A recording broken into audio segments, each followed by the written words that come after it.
We didn't hear it. We didn't hear it. It will be funny. Yeah, we didn't hear it. Seriously, I'll laugh. I'll laugh. I gotta hear it for a second time. I seriously gotta hear It's it. always better the second time around. We're driving along, and there's a Japanese cemetery, and I said, well, that's a nice cemetery. He said, yes, it is. And I said, well, what are you going to do when you die? He said, I'm going to be cremated. And then someday the wind will come up, and the trade wind, and you'll have a little speck in your eye, and you'll say, whoops, there's old Edward. It's still funny.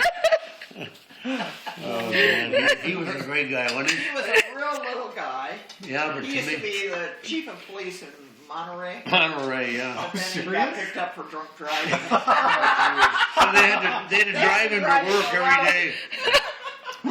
God, he was wonderful. But he retired in Kauai, where we live. He was in AA, and I was in AA, you know, Yeah, and oh, that's how I met the guy. He was a wonder. Oh, God, he was the wonderful greatest guy Well, you ever I saw. feel like he's a giant. But Yeah, to me, he was about 9 feet tall. This one, but he just a little wasn't. Guy. But he was just a great, great guy. Tell him about our ashtrays.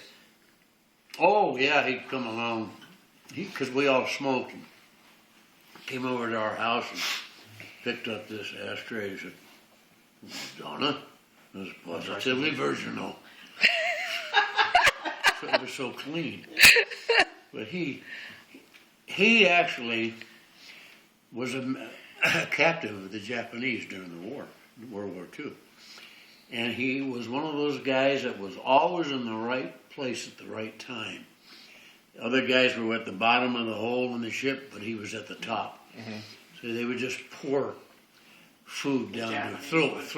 You know, Just pour soup, just throw it down. Too. Wherever he went.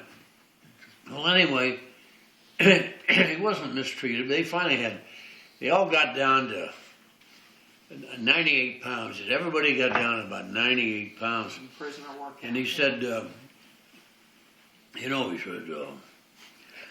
didn't get very much food, and we had to pick through our rice. And he said, every once in a while, we'd find a grasshopper. And he said, you'd be surprised how much meat is on a grasshopper's leg. I remember that story too.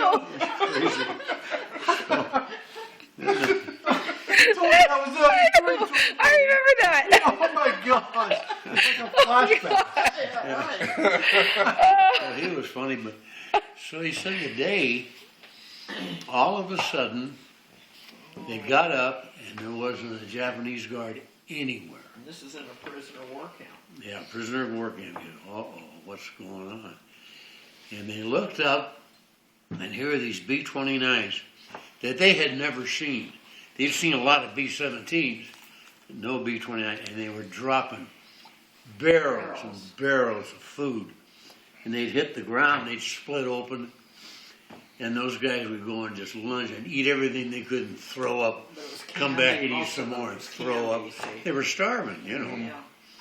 But It's amazing. yeah, but he said, oh no, he wasn't mistreated too badly. He said they played baseball.